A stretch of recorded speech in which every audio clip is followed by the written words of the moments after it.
Ya, Assalamualaikum warahmatullahi wabarakatuh Tribuner. Bersama saya Muhammad Yon Rinaldi dalam program Mojo Pendidikan Tribun Jambi. Dan narasumber kita kali ini Pak Ridwan, psikolog Jambi. Apa kabar, Pak? Baik, udah lama ketemu ya. Iya, Pak. Sudah berapa minggu kita nggak ketemu ya, Pak? Berapa Nggak ngobrol minggu bareng. kangen-kangen jadinya. Iya.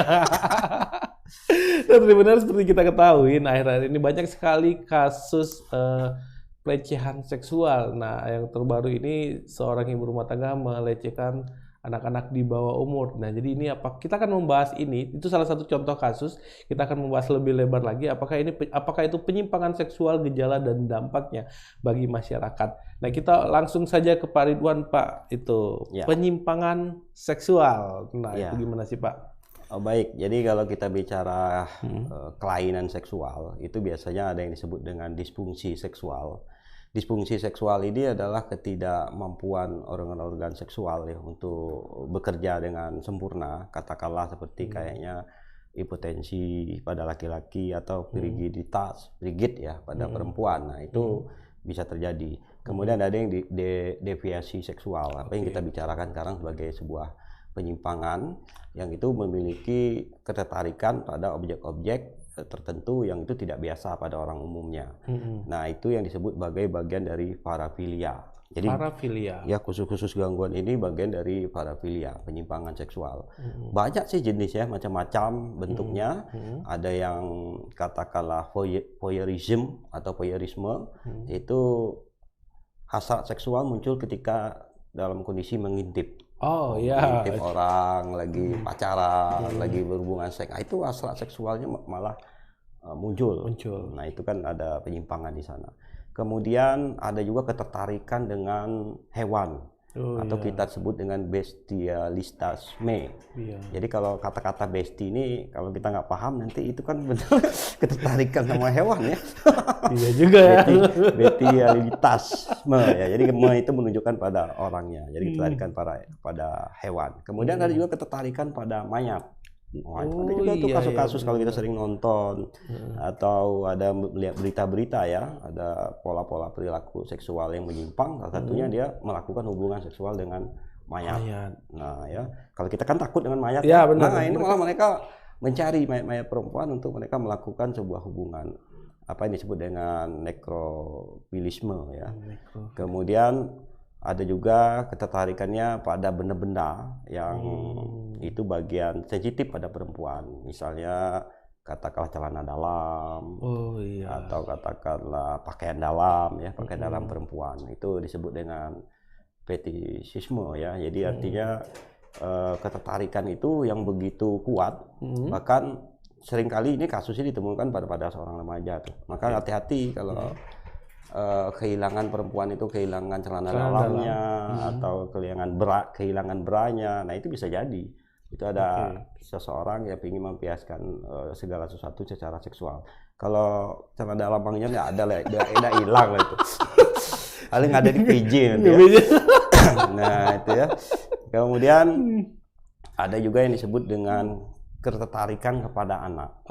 Nah, ini yang sering terjadi saat ini ya. Pedofilia itu ya, pedofilia yang kasus-kasus yang sering terjadi termasuk kita di Jambi juga. Ya, orang-orang yang lebih dewasa baik laki-laki tertarik dengan anak-anak perempuan dan sebaliknya. Perempuan dewasa tertarik dengan anak laki-laki. Nah, mereka pelaku ini disebut pedofilia. Tentu bagi anak-anak itu bagian jadi sebuah korban.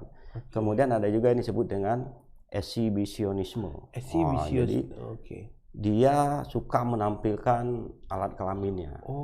Jadi misalnya video call atau apa dia perlihatkan alat kelamin. Dia memiliki kepuasan di situ. Nah, pada kasus-kasus seperti yang terjadi kemarin ini, dia penyimpangan pedofilianya sudah pasti karena dia menyukai anak-anak. Tetapi satu sisi ada penyimpangan lain yang itu bisa terjadi seperti exhibitionisme ini. Jadi dia ingin memperlihatkan alat kelamin. Tidak dikategorikan sebagai memperlihatkan hubungan seksual dia bersama pasangannya untuk dilihat oleh orang lain. Tetapi kalau exhibitionisme ini lebih diprevalensikan untuk orang-orang yang menunjukkan jenis kelaminnya sendiri, ya baik laki-laki maupun perempuan. Kemudian ada yang disebut dengan katakanlah ya, dan ini real, kayak katakan sadisme. Jadi orang memiliki kepuasan seksual itu dengan memukul, mencaci maki apa segala, dia merasa puas itu. Maka mungkin ada yang diikat terlebih dulu, ada yang dicambuk, ada yang ditampar. Nah itu pelakunya disebut sadisme. Nah kemudian lawannya ada masochisme. Masochisme ini si korban yang dipukul, disakiti, tapi dia menikmati secara seksual. Bahkan ada beberapa perempuan ya dia senang kalau udah dipukul dan dia menikmati betul. Kalau biasa-biasa dia tidak menikmati. Nah ini jadi banyak sekali penyimpangan seksual itu ya sebenarnya. Ada juga yang namanya transvestisme.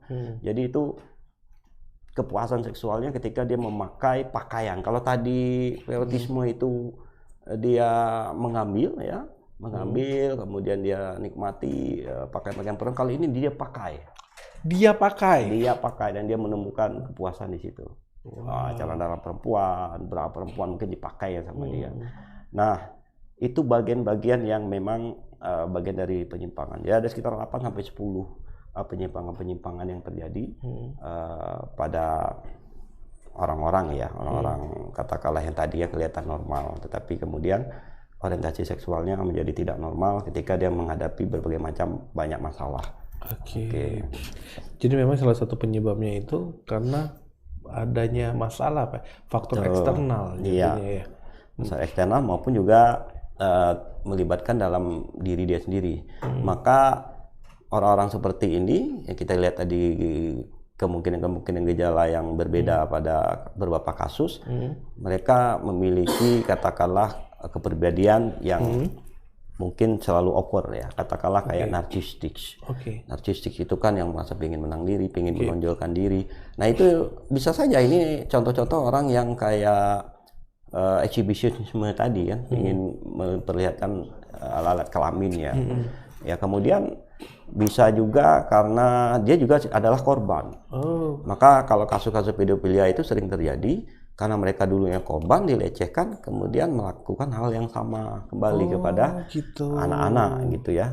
Kemudian ada juga kepribadian antisosial. Ya mungkin yang tadi kita kaitkan dengan orang-orang yang suka memukul ketika berhubungan seks dan menimbulkan kepuasan, ya bisa jadi itu bagian dari orang tipikal kepribadian antisosial. Nah kemudian juga bisa karena dia secara tidak langsung, secara tidak sengaja melihat orang tuanya berhubungan sama istri. Nah maka nanti kepuasan-kepuasan itu bisa membentuk yang tadi sebutnya voyeurisme. Jadi kepuasan seksual karena dengan mengintip. Nah ini hati-hati nih pada orang tua ya, apalagi di rumah-rumah yang sempit, kemudian anak banyak, merasa sudah aman jam 12 malam ya anaknya ada yang terjaga, terlihat itu nanti menjadi perilaku penyimpangan yang bisa ditimbulkan pada anak ya. Kemudian ada obsesi yang begitu luar biasa. Jadi pemikiran-pemikiran tentang seksual yang begitu luar biasa dan itu tidak terkendali dengan baik, menjadi liar. Dan ketika ini harus dikatakanlah disalurkan, dia bisa menjadi penyimpangan. Nah, gitu, obsesi yang begitu liar gitu ya, sehingga akhirnya akan menjadi bermasalah buat si individu itu sendiri. Belum lagi permasalahan-permasalahan ya, katakanlah keluarga yang broken home. Jadi orang melakukan kompensasi terhadap peristiwa-peristiwa yang terjadi di dalam keluarga. Jadi banyak sekali ya penyebabnya. Dan ini ya perlu kita waspadain lah. Jadi apapun itu, sekecil apapun itu bisa berdampak pada psikologis dan perkembangan si anak menjelang remaja bahkan hingga dewasanya. Ada kemungkinan itu diturunkan secara genetik nggak, Pak? Genetik itu kalau kita bicara tentang yang namanya misalnya transgender atau homoseksual itu mungkin saja ya, karena ada keterpengaruhan hormon yang tidak sempurna. Tetapi lebih diperbanyak melalui proses-proses pembelajaran sebenarnya. Jadi kayak tadi misalnya mereka dilecehkan, itu kan mereka merasa sakit hati, tetapi mereka mendapat belajar di sana untuk melaksanakan hal yang sama. Nah ini proses pembelajaran yang keliru yang dia dapatkan, ya dia dilecehkan, misalnya diajak nonton kemudian dipaksa, dirudah paksa ya, kalau istilah-istilah yang sering di media sosialnya ada bahasanya rudah paksa. Nah itu akhirnya dia belajar untuk menyelesaikan masalahnya dengan cara-cara yang sama yang dia terima. Jadi ternyata kebanyakan oleh proses pembelajaran atau pendekatan behavior itu belajar dari lingkungan gitu kan. Nah, Oke, kalau kita melihat kasus yang baru-baru ini terjadi yang pelecehan seksual terhadap anak di bawah umur oleh ibu muda itu, berarti ada kemungkinan anak-anak ini bakal melakukan hal sama di saat dia dewasa. ya. Maka kalau kita bicara anak-anak itu meskipun dia pelaku ya, misalnya katakanlah bully, dia memukul teman atau tapi sebenarnya statusnya dia juga sebagai korban. Maka dalam konteks hukum anak-anak itu kan ya tidak bisa dipenjara sebenarnya kan, malah dikembalikan ke orang tuanya. Karena apapun yang dia lakukan, kekeliruan itu ada pada lingkungan. Nah, lingkungan mana yang lebih utama ya? Lingkungan terdekat. Padahal belum tentu ya lingkungan terdekat itu seperti orang tua mengajarkan yang enggak. Tapi mungkin lingkungan di luar sana, tetapi dikembalikan kepada orang tua. Nah, persistensi kesulitan kita itu umur anak-anak ini kadang terlalu tinggi. 18 tahun ke bawah gitu ya. Jadi anak remaja pun udah masuk kategori anak-anak. Jadi sebenarnya remaja itu sebenarnya sudah mulai bisa berpikir, tapi karena dia masuk anak-anak sehingga akhirnya mungkin itu juga penyebab anak-anak dalam konteks remaja ini melakukan penyimpangan tanpa merasa takut. Ya nanti juga dibina di apa gitu kan. Sehingga pelaku-pelaku yang kriminal sekarang justru banyak terjadi pada anak-anak remaja. Nah, itu. Nah, Pak, jadi kalau misalnya ada potensi korban pelecehan seksual ibu muda ini bakal melakukan hal yang sama, harusnya apa yang harus kita lakukan? Mungkin pemerintah, warga sekitar, orang tua, atau mungkin orang yang berkepentingan terhadap korban anak-anak ini agar mereka tidak trauma dan tidak melakukan hal yang sama di saat mereka dewasa. Ya, jadi untuk korban itu tentu akan mengalami traumatis sebenarnya. Ya. Traumatis itu kalau dia memposisikan dirinya sebagai korban lain, kalau dia memposisikan dirinya sebagai pelaku, dia kan memposisikan diri sebagai korban. Tentu dia akan merasa traumatis dengan orang-orang yang dewasa. Itu kan perjalanan-perjalanan. Tetapi ada proses belajar yang kemudian itu terekam dengan baik di dalam memori dia. Yang kita khawatirkan adalah begini, ketika dia menjadi korban, dia nanti suatu saat menjelang remaja atau dewasa nanti dia terpikiran dia bisa menikmati. Nah, itulah kenapa perilaku ini berulang pada pelaku-pelaku yang dulu korban, ya karena dia pada akhirnya dia bisa menikmati sesuatu yang pernah dia dia terima gitu. Nah, itu akhir proses pembelajaran yang keliru.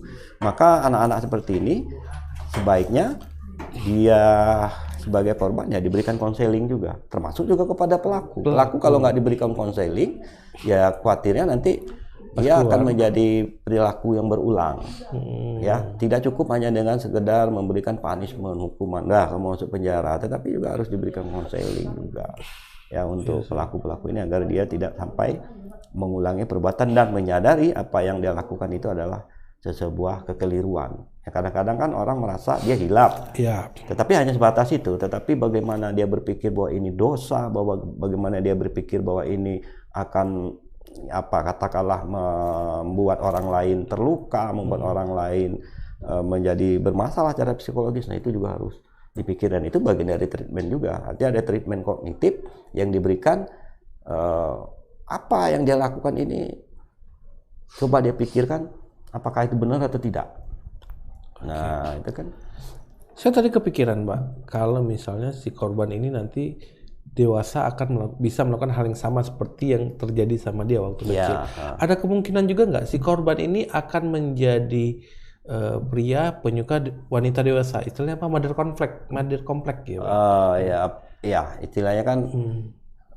Apa istilahnya itu ya? Jadi ada yang laki-laki suka dengan perempuan dewasa atau perempuan suka dengan laki-laki. Kalau itu konteksnya berbeda sih sebenarnya.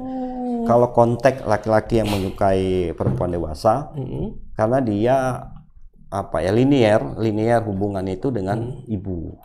Ketika dia kedekatan dengan ibu, maka dia mencari sosok pasangan itu seperti seorang ibu. Nah, kita contoh saja seperti kayak Raffi Ahmad misalnya dulu ya, sebelum dia hijrah ya. Nah, dia kan menyukai yang sangat dewasa karena dia butuh kasih sayang. Dan figur-figur ibu itu dipindahkan kepada figur-figur perempuan yang memiliki tipikal sama. Kalau menyukai ibu sendiri kan namanya jadi incest nanti ya. Itu hubungan seksual sedarah itu kan juga penyimpangan. Jadi kasih sayang, perhatian itu semua didapatkan melalui ibu yang kemudian diproyeksikan melalui wanita dewasa lain. Jadi konten bahwa dia nanti menyukai perempuan dewasa tidak, tapi justru nanti dia akan berlaku pada anak-anak gitu kan, karena dia kan korban waktu dia menjadi anak-anak, begitu besar dia akan melakukan sebagai pelaku untuk pada anak-anak itu. Tapi bisa dicegah ya Pak ya, bisa ditanggulangi biar dia tidak melakukan hal yang sama. Itu tadi ya, jadi dia dikonseling tadi kan? Kemudian ya support group ini kan bagian dari treatment terapi, bagaimana dukungan dari orang terdekat keluarga, tidak menghakimi. Karena semakin dihakimi dia semakin ada jarak. Makin ada jarak, akhirnya dia mengikuti label yang ada. Ya sudah, saya sudah terlanjur, sudah dibeginiin juga, dia sudah tidak didukung lagi, sekalian basah kan, ya udah mandi sekali ya. Nah, jadi perilaku seperti ini, yang itu yang kita khawatirkan ya. Jadi support group dari keluarga, dari rekan-rekan terdekat, ini kan khawatirnya mereka nanti malah dibully-bully lagi kan di sekolah itu. kan. Khawatirnya di situ memang. Ya kamu nih begini-begini. Dia sendiri sudah tertekan, tambah lingkungan akhirnya membuat dia tertekan. Nah ini kan yang juga menjadi perhatian kita bersama gitu kan. Nah kalau orang dengan kelainan seksual ini Pak, ada gejala nggak atau ada sesuatu yang bisa dilihat secara kasat mata atau dirasakan oleh lingkungan atau orang-orang terdekatnya? Ya, kalau dia sifatnya obsesi ya, katakanlah memikirkan tentang sesuatu, itu sebenarnya sudah sebuah gejala. Kok saya suka dengan ini. Cuman permasalahannya ketika dia masuk dalam ranah pikiran, orang kan nggak mau ngomong.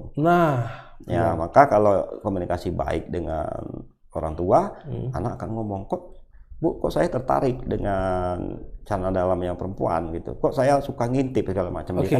Nah, permasalahannya kan dia tahu itu kadang-kadang itu bagian yang tidak normal. Kalau dia bercerita kan tergantung reaksi emosi orang tua ketika dia bercerita tentang masalah yang lain. Masalah yang lain misalnya dia tadi bolos, dia apa, itu masalah-masalah yang bisa diselesaikan. Itu mungkin dia malah dimarahin, apalagi yang kayak gini. Nah ini kan berisiko besar buat si anak ya, hingga dia menjadi sebuah obsesi, dan itu belum menjadi sebuah katakanlah permasalahan ketika belum dilakukan. Kita bicara kejahatan saja, kejahatan itu kan kalau hanya sebatas pikiran kan belum menjadi sebuah kejahatan. Saya ingin bunuh kamu ya, kamu karena gini, dia nggak bisa dibuktikan dan tidak bisa jadi dosa juga. Harus ada korban dulu kadang-kadang. Nah ini pencegahannya ya agak rumit ketika orang tidak bercerita, orang hanya mengendam. Tetapi yang perlu kita waspadai adalah ketika anak-anak tidak mau berinteraksi dengan bebas dengan lingkungan ya, dengan teman-teman sebaya dan segala macamnya, menarik diri dari lingkungan. Nah ini perlu kita curigai. Apakah masalahnya lari ke penyimpangan seksual? Jangan di judgment dulu kan? Ya, jangan di judgment dulu karena itu belum tentu juga. Maka harus ada model penggalian. Intinya ada perubahan-perubahan perilaku yang itu sangat mencolok. Yang tadi dia ceria, kemudian tiba-tiba jadi pendiam. Yang tadi dia suka berkumpul dengan teman, kemudian dia menarik diri atau apatis, mengurung diri. Nah itu perlu digali itu. Nah, ada potensi dia punya masalah. Apakah masalah penyimpangan? Itu nanti kita lihat nanti. Nah, uniknya lagi perilaku penyimpangan seksual ini, ya, dia tidak serta-merta dijadikan sebuah perilaku penyimpangan kalau itu tidak merugikan dirinya sendiri dan orang lain. Contoh, ada beberapa orang mungkin karena ngelihat video film porno dan segala macam, akhirnya dia melakukan hubungan seksual, pasangannya diikat dulu, di borgol. Tetapi dia menjadi tidak ada istilah katakanlah sadisme ketika tidak ada pemukulan, tidak ada apa. Nah itu masih bisa sih sebenarnya, bukan termasuk gejala. Mungkin itu bagian dari skenario orang butuh imajinasi. Imajinasi, atau orang butuh apa ya, biar nggak bosan, nggak apa, bisa saja seperti itu ya. Nah ini penting juga ya. Nanti dipegang ininya tiba-tiba langsung dibilang dia sadisme atau perempuannya merasa menikmati masochisme. Itu belum tentu juga. Jadi yang repot memang ketika kita harus mendiagnosa gangguan itu berdasarkan psikologis si individu sendiri dan psikologis lingkungan. Maka beberapa kasus di luar negeri yang tadinya ini homoseksualitas menjadi sebuah kasus gangguan mental, gangguan kejiwaan, gangguan kepribadian, di sana nggak lagi. Kenapa? Di sana menganggap orang itu tidak bermasalah dengan dirinya, lingkungan tidak bermasalah, jadi mereka bekerja, mereka beraktivitas yang normal. Nah, ciri konteks bahwa ketidaknormalan ini menjadi luas ketika dia ada aturan-aturan tertentu di sana. Misalnya ada aturan budaya, sosial, agama, ya kan? Nah, ini menjadi catatan bagi orang untuk menjustifikasi kamu ini tidak normal, bermasalah atau tidak. Nah, gitu ya. Gitu ya. Nah, kalau dia bermasalah, oh iya karena agama melarang itu, ya tentu dia bermasalah. Nah, ketika ada bermasalah orang agama mayoritas agama tertentu dan itu melarangnya, berarti lingkungan merasa risih dengan itu, berarti dia bermasalah. Iya. Ya. Jadi kadang-kadang yang dulunya abnormal menjadi normal, yang normal pun bisa menjadi abnormal, ya tergantung situasi nanti. Ya itu tadi kan. Ya, jadi masalah atau tidak. Jadi ketika respon lingkungan itu ya. Ya, karena dia titik normal itu kan dia di tengah-tengah. Kemudian yang menentukan di tengah itu apa? Apakah sosial, apakah budaya atau agama atau rata-rata? Ya, rata-rata orang kebanyakan melakukan A, dia melakukan B, berarti dia nggak normal. Nah, gitu jadinya kan. Nah, itu kadang-kadang frekuensinya bisa dihitung dengan berbagai macam jenis rata-rata yang ingin kita pakai gitu. Jadi kalau ada orang yang mabuk, berbarengan begitu, ada satu yang nggak mabuk, yang nggak normal pada saat itu siapa? Kan jadi repot kita. Nah, dia di lingkungan orang mabuk, dia nggak mabuk. Berarti kan dia nggak mabuk. Berarti kamu nggak normal nih. Maka muncullah istilah nanti kamu cemen, penakut dan segala macam. Dia dianggap jadi nggak normal. Seharusnya kan ya nama orang mabuk itu kan perilaku nggak normal. Nah, jadi komunitas itu sosial jadinya itu menentukan sekali. Perilaku itu dianggap normal atau tidak normal. Nah, kalau yang kita bahas tadi istilah-istilah yang kita bahas itu sampai saat ini itu adalah perilaku yang tidak normal. Tidak normal. Ya. Nah, Pak, terakhir Pak, dari banyak perilaku yang tidak normal itu, mungkin apa yang harus dilakukan oleh lingkungan ketika misalnya kita melihat ada salah satu warga yang tidak normal atau ada gejala yang menuju ke tidak normal. Tadi Bapak bilang jangan menjustice dulu, jangan menuduh dulu. Gitu kan. Apa yang harus dilakukan agar tidak terjadi kasus dulu? Baru ada respon dari masyarakat, dari lingkungan gitu. Tapi di gejala-gejala awal kita sudah bisa, ini sepertinya kita harus melakukan tindakan ini. Jadi ada istilahnya kasus itu dilakukan dengan cara preventif, pencegahan. Ada juga dengan cara kuratif, pengobatan. Berarti ini kan pengobatan ini orang yang sudah memang terkena dampak dari perilaku dia sendiri atau perilaku dari orang lain gitu ya. Nah, pencegahan tentu yang paling sering kita dengar, yang sering bisa kita lakukan sehari-hari itu adalah melalui pendekatan keagamaan gitu ya. Misalnya kalau remaja itu kan banyak lah lingkungan remaja masjid. Jadi ada katakanlah ilmu-ilmu agama yang itu dia tahu baik buruk, haramnya atau tidak haramnya, kemudian wajar atau tidak wajarnya dia tahu. Nah, proses-proses seperti itu harus penting ya. Kemudian menciptakan lingkungan yang lebih kondusif. Menciptakan lingkungan lebih kondusif itu apa ya? Artinya anak-anak remaja ataupun anak-anak katakanlah ya, itu kan dia butuh penyaluran energi. Nah, sekarang ada nggak tempat-tempat yang mereka bisa menyalurkan energi yang melimpah tersebut? Nah, kadang-kadang kalau itu tidak dimiliki, itu tidak dipunyai di suatu tempat, ya akhirnya mereka kan melakukan sesuatu tidak terkontrol jadinya. Nah, energi melimpah, energi baik fisik maupun psikisnya. Pikiran-pikiran sedang yang mencoba-coba, trial and error, segala sesuatu, curiosity, rasa ingin tahu yang tinggi, itu tidak dibarengi dengan pendidikan, sarana pengetahuan, katakanlah sarana fasilitas untuk memadai untuk mereka. Nah, maka kadang-kadang ya kita kalau berpikir kayak dulu ya, selalu banyak tempat untuk orang bisa bermain bersama. Bukan tempat orang nongkrong bersama. Sekarang banyak tempat nongkrong bersama ya. Benar. Nah, bermain bersama itu apa? Yang ada lapangan voli dekat-dekat rumah, lapangan badminton, nah macam-macam yang itu akhirnya orang menjauhkan pemikiran-pemikiran negatif. Orang itu sering muncul pemikiran negatif ketika dia sendiri dan tenaganya masih banyak. Melamun, pikirannya negatif semua yang muncul. Nah, ini penting ya untuk menyiapkan itu. Dan kemudian tentu yang paling penting sekali adalah komunikasi antara orang tua dengan anak. Ya, orang tua ini perlu memberitahu banyak kepada anak, tetapi dia juga punya ilmunya untuk memberitahu tentang hal-hal yang mungkin apa terjadi di luar gitu kan. Betul. Apa kemungkinan yang akan mempengaruhi si anak melakukan tindakan-tindakan negatif, kriminal. Nah, orang tua harus punya ilmu dan juga memahami proses pendekatan psikologi perkembangan anak. Dekat pada anak seperti apa, remaja seperti apa. Ya, itu kalau nggak punya ilmunya kan nanti yang adanya bawaan emosi aja nih.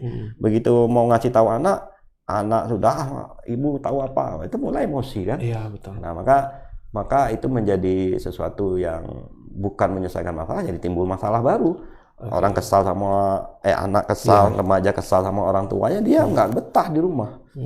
Liar dia jadinya. Dia liar ya, perilakunya, pergaulan juga bisa jadi liar. Ya kan? Ini masalah-masalah yang sifatnya kritis. Kalaupun anak ya mungkin remaja mau bercerita, ya kita nggak paham ya kita salurkan saja atau katakanlah kita anjurkan atau kita bawa ke psikolog. Atau ke psikiater, karena gejala kejiwaan ini dia tidak terlepas dari masalah psikologis dan masalah faal bagian dalam ya. Nah, itu maka butuh treatment terapi, konseling, bahkan juga pengobatan. Apalagi yang parah-parah ini ya dikasih obat ya. Nah, itu kan ranahnya psikiater nanti. Ya, jadi intinya benar kalau orang tua harus pintar ya Pak ya, dan juga jangan jeli dan jangan juga egois dan merasa benar. Betul, dan pahami usia perkembangan anak. Perkembangan anak itu. Pendekatan tiap anak kan nggak beda, nggak sama gitu ya. Jadi masing-masing beda. Jadi memang benar kalau mau jadi orang tua yang baik itu minimal nonton terus podcast kita ya Pak ya. Iya. Setiap Jumat sore. Ada edukasinya ya. Nah, tapi memang fokusnya ke parenting untuk orang tua ya. Bagaimana orang tua menyikapi permasalahan-permasalahan dengan anak. Dulu kita pernah bahas juga tentang pedofilia. Betul. Terus kita juga pernah bahas tentang geng motor. Geng motor. Jadi memang seperti yang Pak Ridwan bilang di awal tadi, ketika anak-anak melakukan suatu tindakan kejahatan, bully, pemukulan segala macam, anak itu juga termasuk korban. Ya benar Pak ya. Betul. Yang Bapak bilang tadi kan ya. Anak-anak itu dibilang pelaku ya dia korban sebenarnya. Korban lingkungan. Sehingga akhirnya bisa menjadi sebuah pelaku karena dia jadi korban. Karena dia korban, maka dia melakukan ya Pak. Jadi lingkaran setan akhirnya ya. Beda dengan orang dewasa dalam konteks ini ya. Orang dewasa itu kan dia sudah bisa memilih. Iya. Dia sudah bisa menentukan. Kalaupun dia beralasan dia korban ya nggak bisa. Kamu sudah bisa memilih kok. Maka anak-anak itu dianggap orang yang belum bisa memilih, orang yang belum matang secara psikologis ya. Jadi yang menentukan yaitu lingkungan. Ya katakanlah orang tua di sini. Nah, itu yang susahnya kan. Ya, benar terakhir ini saya menghimbau, mungkin Pak Ridwan juga menghimbau, jadilah orang tua yang cerdas, biar kita bisa menyelamatkan anak-anak kita dan generasi gitu ya. Iya, generasi kita kali. Kalau Bang Ian perlu diselamatkan nggak? Kayaknya perlu nih Pak. Ya, benar sampai di sini dulu live kita kali ini bersama saya Muhammad Ian Rinaldi dan narasumber saya kali ini Pak Ridwan. Sampai ketemu lagi. Assalamualaikum warahmatullahi wabarakatuh. Waalaikumsalam warahmatullahi wabarakatuh.